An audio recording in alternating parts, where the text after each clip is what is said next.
కూటమి ప్రభుత్వం సంవత్సర పరిపాలన అట్టర్ ఫ్లాప్ చూసుకుంటే ఏదైతే తల్లికి వందనం అన్నారో అరకొరగానే ఇచ్చారు. చూసుకుంటే నిరుద్యోగులకు కానివ్వండి, వీళ్ళకి కానివ్వండి, ఒక పక్క స్కూల్స్ తెరిచాయి, కాలేజ్ తెరిచాయి, ఫీజు రింబర్స్మెంట్కి దాఖలాలే లేవు. ఏం చేస్తుంది ప్రభుత్వం? ఏం చేస్తుంది?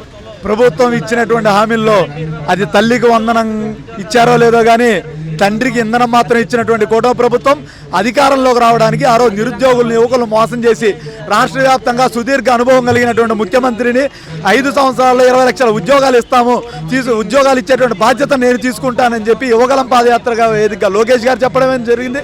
సభల్లో ఉమ్మడిగా కూటమి ప్రభుత్వం హామీ ఇవ్వడం జరిగింది.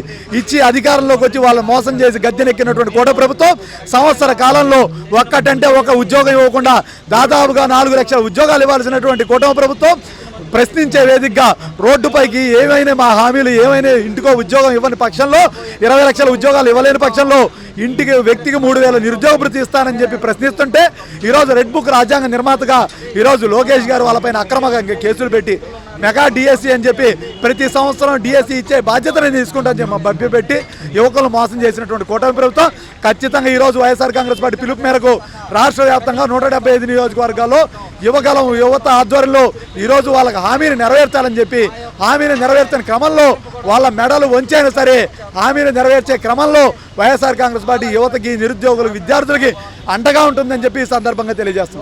300 కోట్ల ప్రజాధనం నిరుపయోగంగా అయిపోయింది సార్. మ్యాట్ల కోసం, వాటర్ బాటిల్ కోసం కొట్టుకున్నారు. వచ్చిన వాళ్ళందరూ నిరాశగానే వెనక్కి తిరిగారు. ఎందుకంటే ఈరోజు సుదీర్ఘ రాజకీయ అనుభవం ఉందని చెప్పుకున్నటువంటి చంద్రబాబు నాయుడు గారు 40 ఏళ్ల ఇండస్ట్రీ కేంద్రంలో చక్రాలు తిప్పారు, ప్రధానమంత్రులు నిర్ణయించినటువంటి వ్యక్తిని అని చెప్పినటువంటి చంద్రబాబు నాయుడు గారు అధికారంలో రావడానికి అసత్య ఆరోపణలు చేసి సూపర్ 6 అని చెప్పి అధికారంలో వచ్చి డక్అవుట్ అయినటువంటి కూటమి ప్రభుత్వం అసెంబ్లీ సాక్షిగా హామీలు చూస్తే భయం వేస్తుంది, నెరవేర్చలేనటువంటి కార్యక్రమంలో ఉన్నాం, మీకేమన్నా సలహాలు సూచనలు ఉంటే ఇవ్వండి అని చెప్పి నిస్సిగ్గుగా చేతగానితనంతో తన డొల్లతనాన్ని ఈరోజు అసెంబ్లీ సాక్షిగా చెప్పినటువంటి చంద్రబాబు నాయుడు ఈ రాష్ట్ర ప్రజలను మోసగించాడు.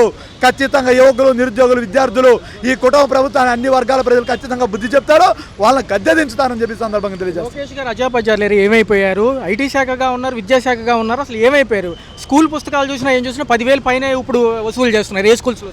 ఈరోజు తల్లికి వందనం రూపంలో కొంతమందికి మాత్రమే వేయడమే కాకుండా ఆ రోజు ఏదైతే జగన్మోహన్ రెడ్డి గారు 10,000, 15,000 అని చెప్పి ఇచ్చి 13,000 ఇచ్చారు, 2,000 జోబులో వేసుకున్నారని చెప్పి ఆ రోజు ప్రెస్ మీట్ పెట్టి వేదికగా చెప్పినటువంటి లోకేష్ గారు ఈరోజు మేము అడుగుతున్నాం, ప్రైవేట్ స్కూల్స్కి, ప్రభుత్వ స్కూల్స్కి 2,000 మెయింటెనెన్స్ ఇచ్చారు, 15,000 ఇస్తాను ఎందుకు అబద్ధం హామీ ఇచ్చారు.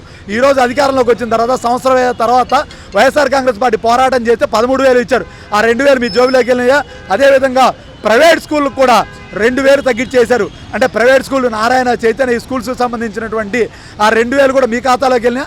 ఇటువంటి సకల శాఖ మంత్రిగా వ్యవహరిస్తున్నటువంటి లోకేష్ గారు అసత్య ఆరోపణలు మారాలి.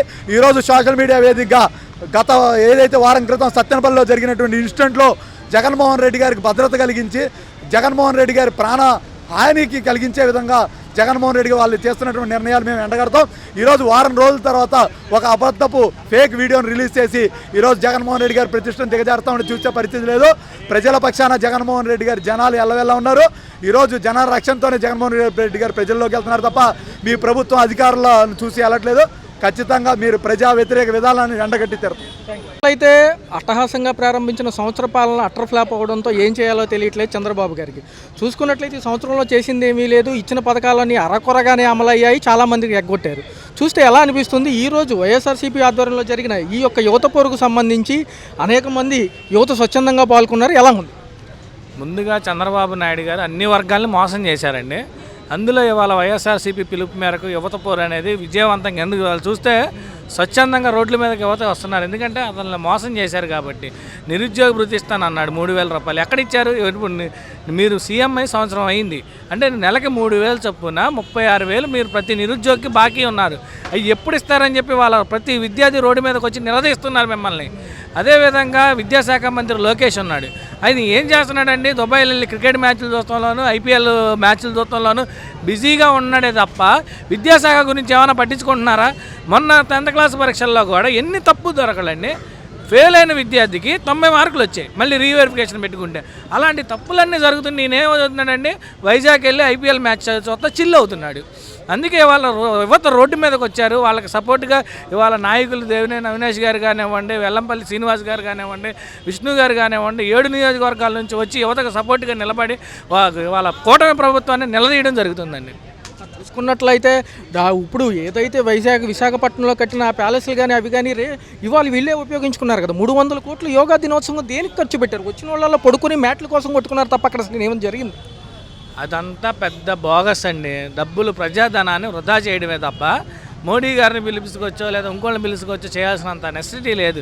నిన్న వచ్చిన విద్యార్థులు ఎక్కడి నుంచో ఇవాళ అక్కడ అరకు ప్రాంతం నుంచి వాటి నుంచి తీసుకొచ్చి పిల్లల్ని ఎంత ఇబ్బంది పెట్టారంటే వచ్చిన ప్రతి ఒక్కళ్ళు కనీసం వాళ్ళకి తాగడానికి మంచినీళ్ళు కానివ్వండి, కనీసం బిస్కెట్ ప్యాకెట్లు కానివ్వండి ఏమీ లేకుండా చాలా ఇబ్బంది పడుతూ వచ్చారు. అక్కడ ఏదైనా జరగరాంది జరిగితే వాళ్ళ కుటుంబానికి ఎవరు బాధ్యత వహిస్తారండి? మీరు బాధ్యత వహిస్తారా? మీరు ఏమన్నా చేస్తారా? ఏదన్నా ప్రకారం సానుభూతి అంటారు, అంతే కదా మీరు చేసేది. చూసినట్లయితే మహిళలు కానీ వచ్చిన వాళ్ళు కానివ్వండి చాలా వరకు కూడా అసౌకర్యంతోనే ఉన్నారు. ఎక్కడికక్కడ మ్యాట్ల కోసం వాటర్ల కోసం కొట్టుకున్నారు కానీ ఫుడ్ ఇచ్చింది లేదు. వచ్చిన బస్సులు వదిలేసి వెళ్ళిపోయాయి. ఈ అట్టహాసంగా చేసిన 300 కోట్లు దేని ప్రజాజనమే కదా. ఏమండి వాళ్ళకి రిలీజ్ చేయడం 300 కోట్ల ఎవరి జోబుల్లోకి వెళ్ళినా తెలియదండి. అక్కడ 300 కోట్లు కాదు కదా, కనీసం 30 కోట్లు ఖర్చు పెట్టినట్టు కూడా కనబడతలేదు. ఎందుకంటే కనీసం యోగా చేయడానికి మ్యాట్లు లేవండి. మ్యాట్ల గురించి కొట్టుకుంటున్నారు వచ్చిన వాళ్ళు వచ్చినట్టు. మీరు అంత అట్టహాసంగా చేసి కనీసం మ్యాట్లు లేవు, లేకపోతే కింద వాళ్ళకి కావాల్సిన ఏమీ లేకుండా మీరు ఏం చేశారంటే 300 కోట్లు ఎక్కడ ఖర్చు పెట్టారు? ప్రజాధనాన్ని మీరు రిలీజ్ చేసి 300 కోట్లు ఎవరి జోబులోకి వెళ్ళినాయి? అది అనేది మీరు ఏం కొన్నారు ఏంటి అనేది బిల్లులతో సహా బయట పెట్టండి మీరు అంత నిజాయితీగా ఉంటే. ఒక పక్క చూసుకున్నట్లయితే ఏదైతే రైతులకు పెట్టుబడి సాయం అన్నారో అట్టహాసంగా ఏదైతే ప్రచారాలు చేశారో అవన్నీ కూడా నిరుపయోగంగా మారిపోయాయి. ఎక్కడా కూడా ఇచ్చిన దాఖలా లేవు. మళ్ళీ వాయిదా అంటున్నారు. ఏదన్నా మాట్లాడితే జగన్ కాన్వాయ్ గురించి, ఆ కేసుల గురించి, చనిపోయిన వ్యక్తి గురించి మాట్లాడారు. అదేనండి డైవర్షన్ చేయడానికి. ఇప్పుడు జూన్ నెలాఖరికి వచ్చేసింది. ఈ టయానికి ఖరీఫ్ పంట వేసుకుంటారు. ఈ పంట వేసుకోవడానికి వాళ్ళకి రైతు భరోసా ఇవ్వాలి. అవి ఇవ్వకుండా నువ్వు డైవర్ట్ చేయడానికి ఏం చేస్తున్నారండి? ఒక వీడియోని తయారు చేసి అక్కడ దాన్ని ప్రజెంట్ చేస్తున్నారండి. నిజంగా జరిగితే ఆ రోజు ఎందుకు రాలేదండి ఆ విషయం బయటికి? ఆ రోజు బయటికి రావాలి కదా. లేదా జగన్మోహన్ రెడ్డి గారు అంత జరిగితే అక్కడే ఆపి అక్కడే చేసేవారు కదా. అది ఎక్కడో జరిగిన సందర్భాన్ని వీడియోలో ఎడిట్ చేసి అది జగన్మోహన్ రెడ్డి గారికి ఆపాదించి, అది కూడా ఘటన జరిగిన వారం రోజుల తర్వాత అది బయటికి వచ్చి కావాలని కేసులు పెట్టి కావాలని చేసి ఏదో జగన్మోహన్ రెడ్డి గారికి వచ్చే జనాలను చూసి వాళ్ళు తట్టుకోలేకపోతున్నారు. పల్లాళ్ళలో కానివ్వండి, ఇది కానివ్వండి, జనాలు ఇసుకేస్తే రాలనంత జనాలు 8 గంటలు పట్టిందంటే 80 కిలోమీటర్లకి ఏ రేంజ్లో జనాలు వచ్చారనేది మీరు ఒకసారి ఆలోచించండి. వాళ్ళకి భయం పట్టుకొని ఏదో ఒకటి డైవర్షన్ చేయడం కోసం ఇలాగా ఆ కారు కింద ఎవరో పడి చనిపోయారని చెప్పి ఒక వీడియోని తయారు చేసి పెడుతున్నారండి. వాళ్ళ పరిపాలన చేసింది ఏమీ లేదు కానీ సంక్షేమాలన్నీ దాటవేసుకుంటూ 300 కోట్లు యోగా ఖర్చు పెట్టారు. గతంలో ఇదే విశాఖపట్నంలో అంతర్జాతీయ సదస్సులు జరిగితే ప్యాలెస్లు కట్టిన జగన్మోహన్ రెడ్డిని అవహేళన చేస్తూ 300 కోట్లు యోగా కంట, మ్యాట్ల కన్నా వాటర్ బాటిల్స్ కంట. అంటే దొంగ నరిచినట్టు మన చంద్రబాబు నాయుడు గారికి ఇది కొత్త ఏం కాదు. మాకు కూడా జనాలకు కూడా అలవాటు అయిపోయింది. అయితే అలవాటు పడిపోయాడని చెప్పేసి పవన్ కళ్యాణ్ గారిని నమ్మించడానికి పవన్ కళ్యాణ్ గారికి వేషం వేసుకొని తీసుకొచ్చాడు. ఏది మన రావణాసుడు సీతను అపహరించడానికి లక్ష్మణుడి వేషంలో ఎలా వచ్చాడో అలా పవన్ కళ్యాణ్ని ఆ వేషంలో తీసుకొచ్చేసి ఇవాళ నమ్మించి జనాల్ని యాజ్ యూజువల్గా అతను ఏదనుకున్నాడో అదే చేశాడు మోసం. దాంట్లో వింతేమి లేదు. మాకు ఇదంతా ముందుగానే తెలుసు ఇలా జరుగుతుందని. కాకపోతే జనాలు ఇవాళ ఆశకి కాస్త పేదరికంలో అట్టడుగున మగ్గే వాళ్ళం ఆశ కోసం ఎదురు చూస్తాం కదా. ఇంకొంచెం ఇస్తాడేమో, ఇంకా మారాడేమో. చివరిలో వయసు మళ్ళీపోతుంది కదా. ఈ వయసు మళ్ళే టైంలో ఏ క్షణాన ఇప్పటికే 75-80 సంవత్సరాల దగ్గరలో ఉన్నాడు. చనిపోయే ముందన్న ప్రజలకు మేలు చేసి మంచి పేరు తెచ్చుకొని ఇంకా కాలం చేస్తాడేమో అని అనుకున్నారు. కానీ అతని పంద అయితే మాత్రం మారలేదు. అతను మరి డిఎన్ఏలోనే ఉందో ఏమో కానీ ఆ తత్వమైనటువంటి ప్రజలను అందరూ మోసం చేయటం, విద్యార్థులు మోసం చేయటం, నిరుద్యోగ వృత్తి ఇస్తానని చెప్పి ఇది మోసం చేయటం, ఈ ఒకట చెప్పుకుంటూ పోతే ఇవాళ మీరు 1 బైట్ 2 బైట్లు కాదండి, ఇవాళ ఉదయం సాయంత్రం వరకు ఎన్నో ఉన్నాయి చెప్పటానికి. అదే ఇక ఈ నేచరు జనాలు గమనిస్తున్నారు. జనాలు ఉపేక్షించేది లేదు, యువత ఉపేక్షించలేదు. ఒక వర్గం కాదు, అన్ని వర్గాల్లో వ్యతిరేకత వచ్చింది. 1 సంవత్సరంలోనే చిన్న పిలిపిస్తేనే ఇంతమంది వచ్చారంటే మీకు అర్థం అవ్వాలి. అయినా మేము సామాన్యులం, మేము కార్యకర్తలం, మేము మాకు సపోర్ట్గా మాట్లాడుతున్నాం అనుకుంటాం. మీరు మీడియా మిత్రులందరూ తెలుస్తుంది ఏ విధంగా ఉందో, వ్యవస్థ ఎలా ఉందో ఏంటో అనేది మీకు మా అందరికంటే ఎక్కువ తెలుస్తుంది. కాకపోతే ఇప్పుడు ఏది మాట్లాడరు కాబట్టి 4 సంవత్సరాల తర్వాత అయినా కూడా మేము ఇవాళ ఎప్పుడు ఎలక్షన్లు పెడతారనేది యావత్ ఆంధ్ర రాష్ట్రం మొత్తం ఎదురు చూస్తుంది. ఎక్కడ పోయినా జగన్మోహన్ రెడ్డికి అసహజమైన జనాదరణ, ఈ జనాదరణ తట్టుకోలేక ప్రతిదానికి డైవర్షన్ పాలిటిక్స్ అనేది చేస్తున్నారు. చేయడం ఇంకోటి కూడా గిన్నీస్ బుక్ రికార్డు యోగాంధ్రాలో కాదు, మీరు మర్చిపోయారు. సంవత్సరం వ్యవధిలోనే వైసీపీ కార్యకర్తల మీద పెట్టిన కేసులో గిన్నీస్ రికార్డు. అదొకసారి మీరు బీబీసీ న్యూస్లో కూడా చెప్తున్నారు, అన్ని న్యూస్ ఛానల్లో కూడా ఇంతమంది కేసులు ఒక పార్టీ పరంగా ఇంతమంది కేసులు ఎదుర్కోవటం అనేది ఎక్కడ చరిత్రలోనూ లేదని చెప్పేసి వారే చెప్తున్నారు.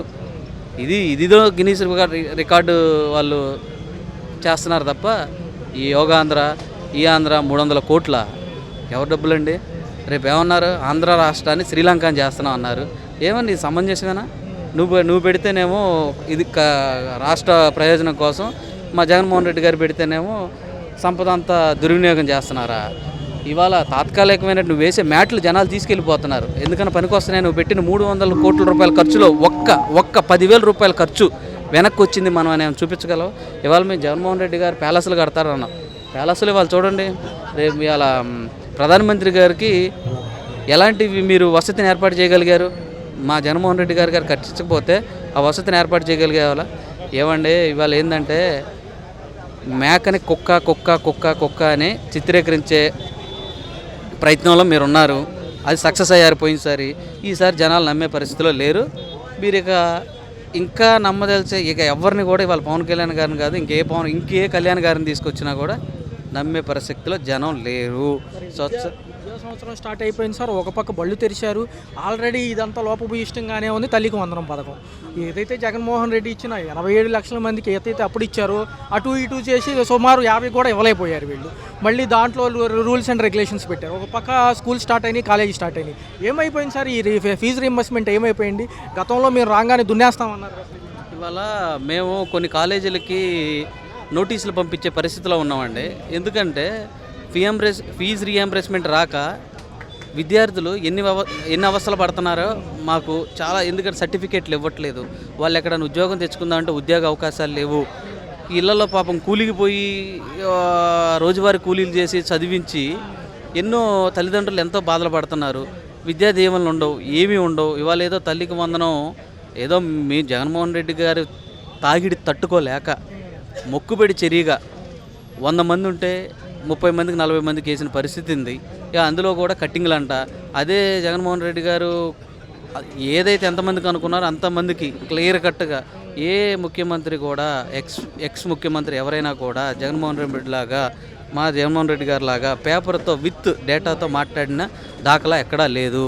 కాకపోతే ఒక అబద్ధాన్ని 100 సార్లు చెప్తే అది నిజమైపోద్దని ఆయన ఆలోచన. అందరూ అలాగే ఉన్నారు. ఇవాళ సోషల్ మీడియా వచ్చింది, ఇవాళ అన్నీ వచ్చినాయి. మీరు ఏది చెప్పినా కూడా ఇవాళ ప్రతి ఇంట్లోకి, అంటే నేను వేరే తప్పుగా అంటాం కాదు, ఇవాళ పొలానికి వెళ్ళే వాళ్ళు, గేదెలు కాసుకునే వాళ్ళు, లేకపోతే అనేక రకమైన రంగాల్లో ఉన్నవారు అందరూ సోషల్ మీడియా వాడుతున్నారు. ప్రతి వాళ్ళు ఇన్స్టాలు చూస్తున్నారు, ప్రతి వాళ్ళు ఫేస్బుక్లు చూస్తున్నారు, యూట్యూబ్లు చూస్తున్నారు, అంతా చూస్తున్నారు. చంద్రబాబు నాయుడు గారి మీద చీకొట్టే పరిస్థితి తీసుకొచ్చుకున్నారు. సార్ చూస్తే వీళ్ళు ఏం చెప్పారంటే మొన్న రైతులకు సంబంధించి పెట్టుబడి సాయం ఇచ్చి ఈ నెల 23 నుంచి గడప గడపకి వెళ్ళి మా పర్ఫార్మెన్స్ ఏముంటుందో కూటమి ప్రభుత్వం అడిగి తెలుసుకుంటా ఉన్నారు. ఏమైంది మరి? నడుచుకున్నారంటారు. ఇవాళ మా జగన్మోహన్ రెడ్డి గారు గడప గడపకి ప్రోగ్రాం పెట్టారు, గుర్తుందా? అదే ప్రోగ్రాం పెట్టమనండి ఒక్కసారి. వాళ్ళు ఇళ్ళ ముందుకు వెళ్ళే పరిస్థితి లేదు. ఏదో ఇది మంచి ప్రభుత్వాన్ని ఎవరు ఇళ్లలో లేనప్పుడు తీసుకెళ్ళి తలుపులు కంటించి గేట్లు కంటించి రావటం తప్ప ఎవరు కూడా తట్టుకునే, అసలు వారిని జనాలను ఫేస్ చేసే ఏమాత్రం నైతికత హక్కు కూడా లేనటువంటి పార్టీ తెలుగుదేశం పార్టీ.